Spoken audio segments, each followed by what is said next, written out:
Bismillahirrahmanirrahim. Assalamualaikum warahmatullahi wabarakatuh. Alhamdulillah kita masih diberikan kesempatan dan waktu untuk terus belajar. Sebelumnya perkenalkan, nama saya Bakal Untung, NIM D02240006, Program Studi Pendidikan Matematika semester 1. Baiklah, pada kesempatan kali ini saya akan coba menjawab pertanyaan terkait pertanyaan yang sudah diberikan kepada saya. Dengan menjawab pertanyaan ini guna memenuhi tugas, yaitu ujian akhir semester dengan mata kuliah Islam Nusantara. Baiklah, langsung saja saya akan coba menjawab soal-soal yang sudah diberikan. Yang pertama yaitu, bagaimana kajian fikih yang berkembang di Nusantara dipengaruhi oleh konteks budaya dan tradisi lokal. Berikan contoh spesifik penerapan fikih lokal yang masih relevan hingga saat ini. Kajian fikih di Nusantara dipengaruhi oleh konteks budaya dan tradisi lokal melalui proses akulturasi, di mana hukum Islam diadaptasi agar selaras dengan nilai-nilai adat istiadat dan kebutuhan masyarakat setempat. Prinsip ini sesuai dengan kaidah usul fikih yang mengakui urf atau kebiasaan atau tradisi masyarakat sebagai salah satu sumber hukum Islam. Selama tidak bertentangan dengan syariat, pendekatan ini memungkinkan Islam berkembang dengan lebih inklusif dalam konteks di Nusantara yang memiliki keragaman budaya yang tinggi. Pengaruh budaya dan tradisi lokal yang pertama yaitu kearifan lokal sebagai sarana dakwah.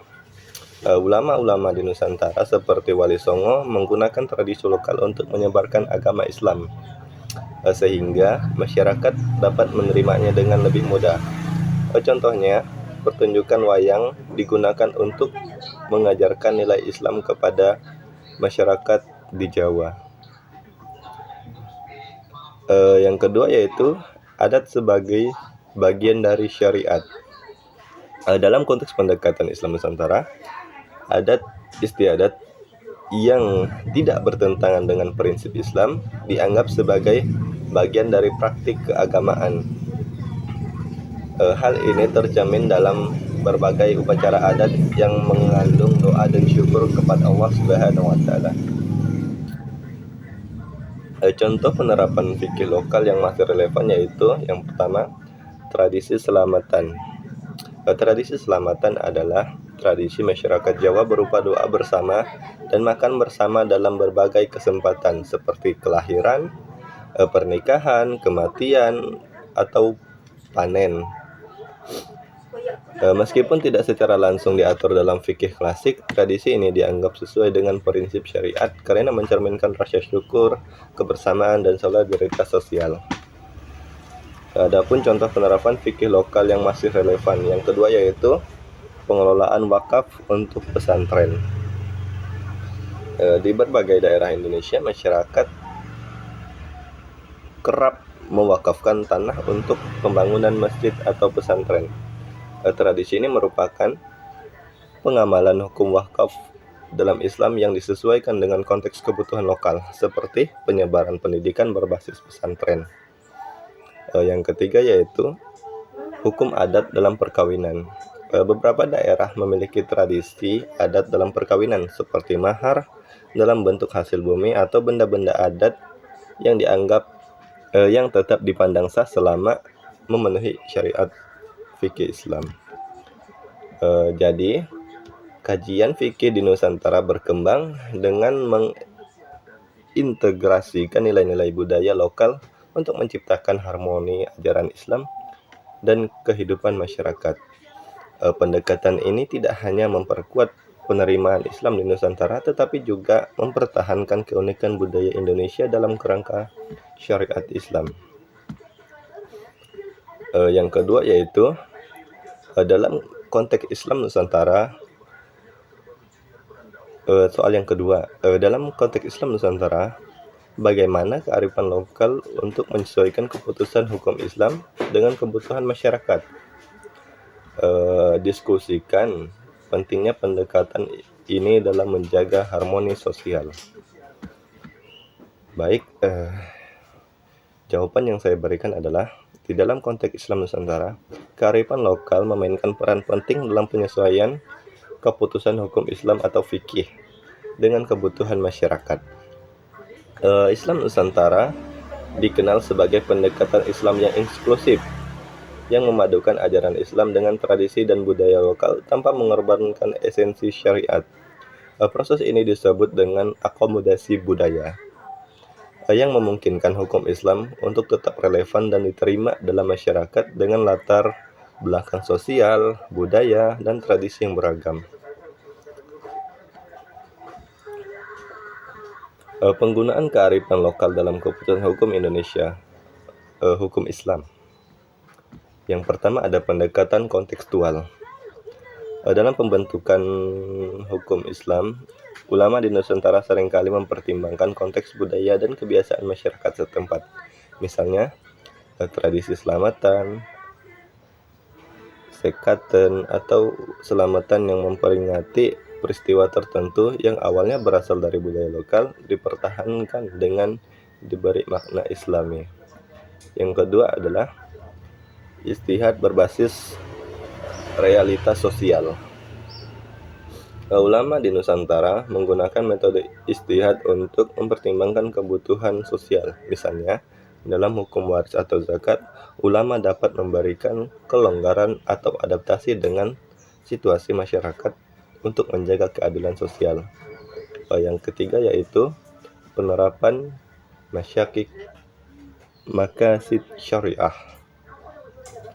Prinsip maqasid syariah atau tujuan-tujuan syariat seperti menjaga agama, jiwa, akal, keturunan, dan harta menjadi dasar bagi ulama Nusantara untuk mengambil keputusan yang sesuai dengan kebutuhan masyarakat lokal tanpa melanggar prinsip utama Islam. Yang keempat yaitu penerimaan tradisi selama tidak bertentangan dengan syariat. Tradisi lokal seperti penggunaan bahasa daerah dalam ceramah atau pengkajian, adat pernikahan, dan upacara kematian sering diintegrasikan ke dalam praktik Islam. Selama tradisi ini tidak bertentangan dengan akidah dan syariat, ia dianggap sebagai bentuk ekspresi Islam yang sah.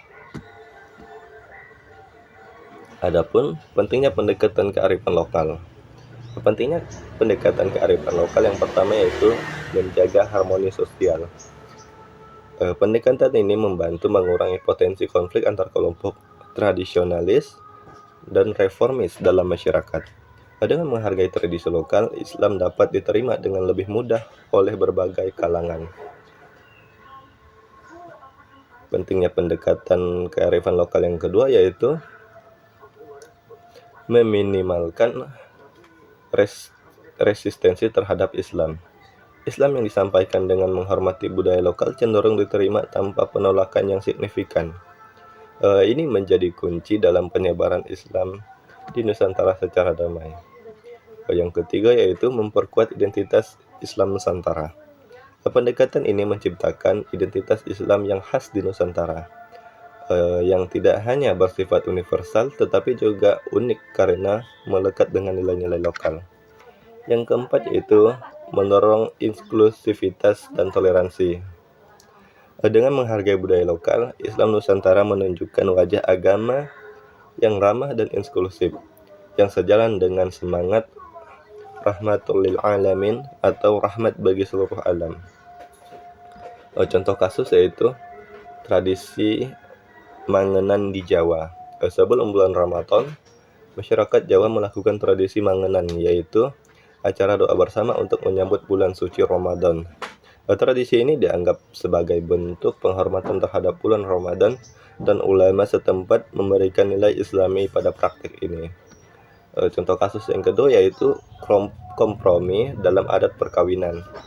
Di dalam adat tertentu seperti pesta pernikahan Minangkabau, unsur-unsur adat digabungkan dengan syariat Islam seperti akad nikah sesuai syariat tetapi tetap mempertahankan adat atau manjapuik marapulai yang artinya menjemput pengantin pria. Jadi, pendekatan yang mengintegrasikan kearifan lokal dalam keputusan hukum Islam memiliki peran vital dalam menjaga harmoni sosial, memperkuat penerimaan Islam di masyarakat, dan menunjukkan fleksibilitas Islam dalam menghadapi dinamika budaya. Islam Nusantara adalah contoh bagaimana agama dapat tetap autentik, tetap kontekstual, memberikan solusi yang adil dan relevan untuk kebutuhan masyarakat. Kita masuk ke yang ketiga, yaitu dengan pertanyaan, sebutkan dan jelaskan 3 tantangan utama yang dihadapi Islam Nusantara dalam menghadapi globalisasi dan radikalisme. Bagaimana pendekatan Islam Nusantara mampu menjadi solusi atas tantangan-tantangan tersebut? Jawaban yang akan saya berikan yaitu 3 tantangan utama yang dihadapi Islam Nusantara dalam globalisasi dan radikalisme. Yang pertama yaitu masuknya ideologi transnasional. Globalisasi memungkinkan ideologi transnasional, termasuk paham Islam radikal atau ekstremis, menyebar dengan cepat melalui media Islam, internet dan jaringan global. Ideologi ini seringkali menentang pendekatan Islam Nusantara yang moderat dan kontekstual, dengan menganggapnya bid'ah atau menyimpang dari ajaran Islam yang murni. Adapun solusi Islam Nusantara yang pertama yaitu pendidikan dan literasi keagamaan. Islam Nusantara dapat mempromosikan pendidikan agama berbasis moderasi dengan menekankan nilai-nilai rahmatul alamin dan maqasid syariah. Pesantren sebagai institusi tradisional Islam Nusantara bisa menjadi garda terdepan dalam memberikan pemahaman Islam yang inklusif. Yang kedua, solusinya yaitu kontekstualisasi ajaran Islam. Dengan mengintegrasikan nilai-nilai lokal, Islam Nusantara menampilkan Islam yang lebih ramah, sehingga lebih relevan dengan kehidupan sehari-hari masyarakat daripada ideologi transnasional yang rigid. Yang kedua yaitu erosi nilai-nilai lokal dan budaya akibat modernisasi. Globalisasi juga membawa budaya asing yang seringkali bertentangan dengan tradisi lokal. Hal ini menyebabkan masyarakat, terutama generasi muda, kehilangan identitas budaya dan keagamaan mereka. Islam Nusantara yang mengakar pada tradisi lokal seringkali dianggap kuno atau tidak modern. Solusi yang diberikan untuk erosi nilai-nilai budaya lokal dan budaya akibat modernisasi yaitu yang pertama, revitalitas tradisi lokal. Islam Nusantara dapat memperkuat tradisi lokal yang sudah islami, seperti seni budaya Islam, upacara adat, kearifan lokal, sehingga tetap relevan di era modern. Contohnya adalah seni harbah, sholawat, atau wayang yang menyisipkan nilai-nilai Islami. Solusi yang kedua yaitu pengemasan yang inovatif. Dengan memanfaatkan teknologi digital, tradisi Islam Nusantara dapat dipromosikan melalui media sosial dan platform kreatif lainnya untuk menarik perhatian generasi muda saat ini. Adapun yang ketiga yaitu polarisasi agama dan intoleransi. Radikalisme seringkali memicu polarisasi dalam masyarakat yang berdampak pada peningkatnya intoleransi terhadap kelompok yang berbeda, baik dalam hal keyakinan maupun budaya. Hal ini mengganggu harmoni sosial yang telah lama dijaga oleh pendekatan Islam Nusantara. Adapun solusi yang diberikan untuk polarisasi agama dan intoleransi yaitu yang pertama, dialog antar agama dan antar budaya. Islam Nusantara memiliki pendekatan yang inklusif sehingga dapat menjadi mediator dalam dialog antar agama dan antar budaya. Hal ini membantu menciptakan harmoni sosial di tengah keberagaman. Solusi yang kedua yaitu memperkuat nilai toleransi dan pendidikan. Melalui kurikulum pendidikan, Islam Nusantara dapat menanamkan nilai-nilai toleransi, pluralisme, dan penghargaan terhadap perbedaan. Jadi, Islam Nusantara adalah model Islam moderat yang mampu menghadapi tantangan globalisasi dan radikalisme dengan pendekatan yang kontekstual, inklusif, dan adaptif. Dengan mengintegrasikan nilai-nilai lokal, pendidikan agama yang moderat, dan dialog lintas budaya, Islam Nusantara dapat menjadi solusi untuk menciptakan masyarakat yang harmonis, toleran, dan berkeadilan. Baiklah, kita masuk yang keempat, yaitu dengan pertanyaan bagaimana Islam Nusantara telah membangun hubungan yang harmonis antara ajaran Islam dan semangat nasionalisme di Indonesia, dengan berikan contoh nyata peran ulama atau santri dalam memperkuat hubungan tersebut. Bila saya coba menjawab ya. Islam di Nusantara dan hubungan harmonis dengan nasionalisme di Indonesia. Islam Nusantara telah memainkan peran strategis dalam pengembangan hubungan harmonis antara ajaran Islam dan semangat nasionalisme. Pendekatan ini memadukan nilai-nilai Islam dengan rasa cinta tanah air tanpa mempertegangkan keduanya. Ulama dan santri sebagai aktor penting Islam Nusantara telah menunjukkan bahwa menjalankan ajaran agama dapat berjalan selaras dengan membangun bangsa dan menjaga keutuhan negara. Adapun cara Islam Nusantara membentuk hubungan Islam dan nasionalisme, yang pertama yaitu konsep hubul waton minal iman. Salah satu prinsip yang diperkenalkan oleh ulama Nusantara seperti Kiai Haji Hasyim Asy'ari adalah bahwa mencintai tanah air merupakan bagian dari iman. Konsep ini memperkuat pemahaman bahwa membela bangsa dan negara adalah kewajiban religius yang tidak terpisahkan dari pengamalan ajaran Islam. Yang kedua yaitu keselarasan nilai Islam dengan Pancasila. Islam Nusantara mendukung Pancasila sebagai dasar negara yang sesuai dengan nilai-nilai Islam seperti keadilan, persatuan, dan kesejahteraan.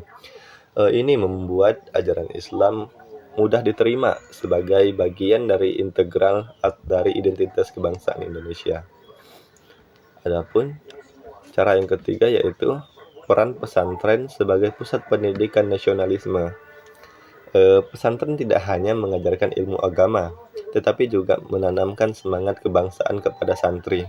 Pesantren menjadi tempat mencetak generasi yang mencintai agama sekaligus negara. Kita masuk ke peran ulama dan santri dalam memperkuat hubungan Islam dan nasionalisme. Yang pertama yaitu Kiai Haji Hasyim Asy'ari dan resolusi jihad.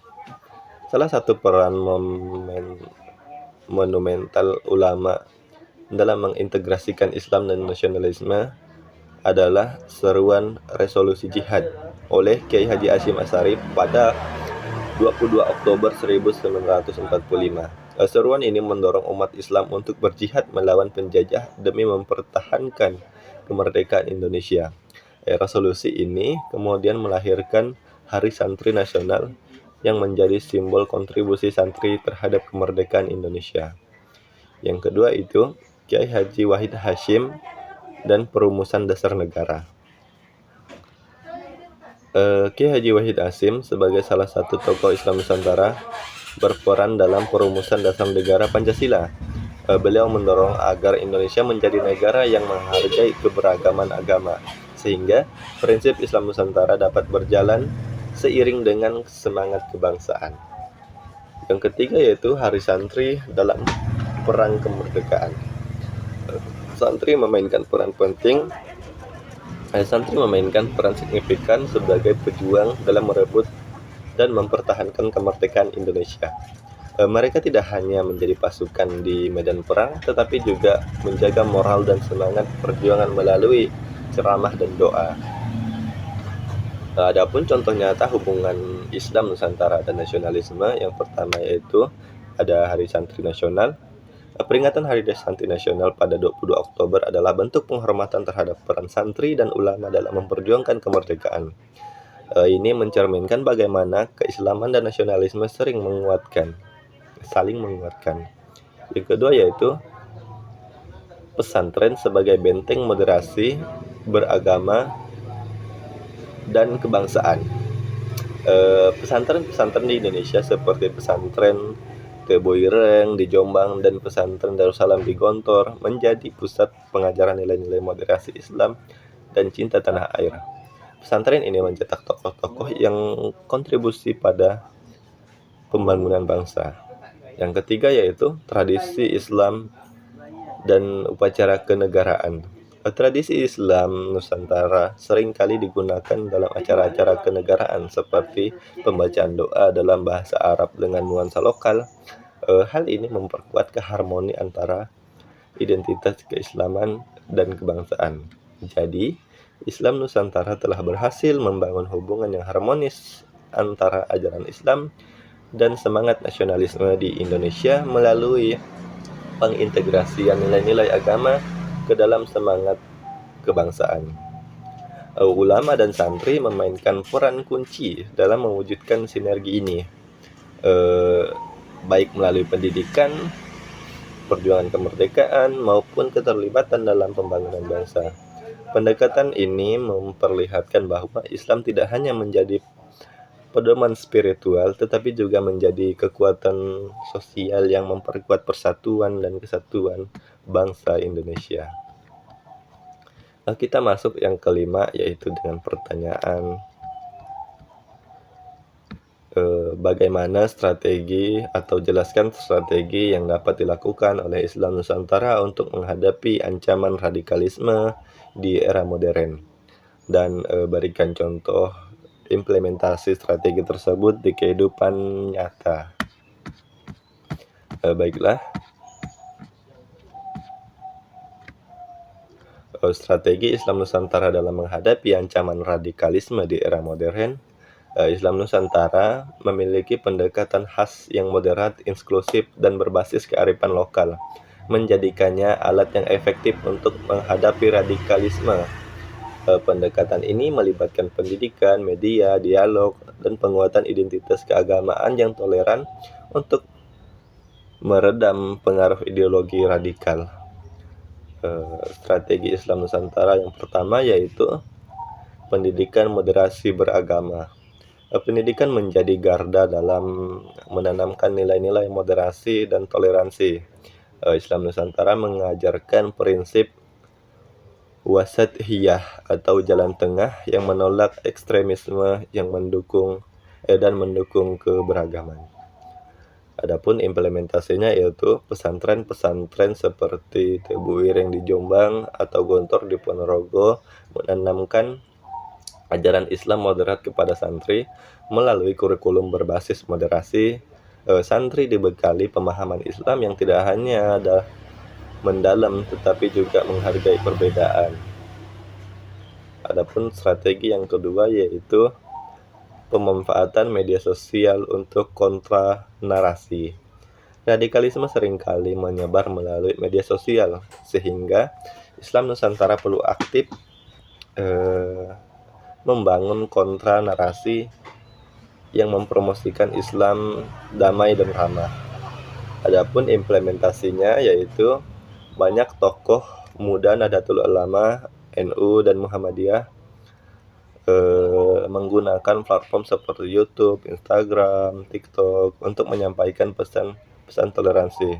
Akun-akun seperti Gus Bah Official atau Gus Miftah memanfaatkan media digital untuk menyebarkan Islam Nusantara yang moderat. Adapun strategi yang ketiga yaitu dialog antar agama dan antar budaya. Islam Nusantara mendorong dialog lintas agama dan budaya untuk memperkuat persatuan dan mengurangi potensi konflik yang dimanfaatkan oleh kelompok radikal. Contoh implementasinya yaitu forum-forum seperti Badan Musyawarah Antar Gereja atau BMAG, PAMAG, dan kegiatan lintas agama di Yogyakarta seperti atau di Bali seringkali melibatkan ulama Islam Nusantara untuk membangun dialog yang inklusif dan saling memahami. Yang keempat yaitu penguatan peran ulama dan santri. Ulama dan santri menjadi figur penting dalam menangkal radikalisme dengan menyebarkan pemahaman agama yang toleran di tengah masyarakat. Contoh implementasinya yaitu melalui program Syari Dakwah, ulama Islam Nusantara turun ke daerah-daerah yang rawan radikalisme untuk memberikan ceramah dan bimbingan agama yang moderat. Contoh implementasi dari strategi-strategi tersebut yaitu Hari Santri Nasional, Gus Durian Network, kampanye anti radikalisme di media sosial, dan pesantren ramah anak dan inklusif. Jadi, strategi Islam Nusantara dalam menghadapi ancaman radikalisme berfokus pada pendidikan, media, dialog pemberdayaan, dan penguatan peran ulama. Implementasi strategi ini terlihat nyata dalam berbagai forum seperti Hari Santri Nasional, kampanye media sosial, dan forum lintas agama. Dengan pendekatan yang moderat dan berbasis kearifan lokal, Islam Nusantara tidak hanya menangkal radikalisme, tetapi juga membangun masyarakat yang harmonis dan toleran. Kita masuk ke yang keenam, yaitu dengan pertanyaan, media memiliki peran yang signifikan dalam membentuk opini publik. Bagaimana peran media dapat memperkuat citra Islam Nusantara sebagai model moderasi Islam dunia? Sebutkan juga dampak negatif yang mungkin timbul jika media digunakan secara tidak bijak. Saya mencoba menjawab atau menjelaskan. Jadi, peran media dalam memperkuat citra Islam Nusantara sebagai model moderasi Islam. Media, baik konvensional maupun digital, memiliki krusial dalam membentuk opini publik dan mempromosikan nilai-nilai Islam Nusantara sebagai model moderasi Islam yang damai dan inklusif. Berikut adalah cara media memperkuat citra digital tersebut. Yang pertama yaitu menyebarluaskan narasi Islam moderat. Media dapat digunakan untuk memperkenalkan Islam Nusantara sebagai wujud Islam yang toleran, ramah budaya, dan mampu hidup berdampingan dengan keberagaman. Contoh implementasinya adalah portal berita seperti NU Online, Muhammadiyah Channel secara rutin mempublikasi artikel, video, dan infografis yang mempromosikan nilai-nilai moderasi Islam Nusantara seperti toleransi, pluralisme, dan keberagaman budaya. Yang kedua yaitu memanfaatkan media sosial untuk kontra narasi seperti ekstremisme. Media sosial menjadi platform utama untuk melawan narasi ekstremisme dengan menyebarkan konten-konten yang menunjukkan wajah Islam Nusantara yang damai. Contoh implementasinya yaitu tokoh-tokoh Islam Nusantara seperti Gus Miftah, Gus Baha, Habib Lutfi memanfaatkan platform seperti YouTube, Instagram, TikTok untuk menyampaikan ceramah dan pesan kepada generasi muda. Contoh yang ketiga yaitu memperkuat diplomasi kebudayaan. Media dapat mempromosikan tradisi Islam Nusantara seperti seni budaya Islam, sholawat, wayang Islam, adat pernikahan, dan perayaan keagamaan kepada masyarakat internasional. Ini dapat menunjukkan bahwa Islam dapat menyatu dengan budaya lokal tanpa kehilangan esensinya. Contoh implementasinya yaitu dokumentasi tradisi Islam Nusantara dikenal internasional seperti liputan BBC atau Citra Islam Nusantara sebagai atau Al-Zaira tentang peringatan Maulid Nabi atau Hari Santri Nasional, memperkuat citra Islam Nusantara sebagai model moderasi Islam di dunia. Contoh implementasinya yaitu Nahdlatul Ulama dan Muhammadiyah sebagai representasi Islam Nusantara sering bekerja sama dengan organisasi internasional seperti United Nations Alliance of civilizations untuk menyebarkan nilai-nilai Islam moderat melalui publikasi dan seminar global. Adapun dampak negatif jika media digunakan secara tidak bijak. Jika media digunakan secara tidak bijak, potensi dampak negatif yang muncul antara lain: 1. Penyebaran hoaks dan propaganda radikal. Media dapat menjadi alat penyebaran hoaks dan narasi yang memecah belah, terutama jika kelompok ekstremis memanfaatkan untuk menyebarkan ideologi radikal. Contohnya, berita palsu yang menyebutkan bahwa Islam adalah bentuk bid'ah atau menyimpang. Islam Nusantara adalah bentuk bid'ah atau menyimpang dapat menciptakan konflik masyarakat. Dampak negatif yang kedua yaitu polarisasi dan fragmentasi sosial. Media yang bias atau partisan dapat memperkuat polarisasi antara kelompok tradisional dan reformis atau agama Islam dan budaya lokal. Contoh, media yang terus-menerus mengkritik pendekatan moderasi Islam Nusantara tanpa dasar yang kuat dalam memperdalam jurang pemecahan antar umat Islam. Yang ketiga yaitu komersialisasi nilai agama. Jika media hanya fokus pada popularitas atau keuntungan komersial, nilai-nilai Islam Nusantara dapat kehilangan esensi spiritualnya.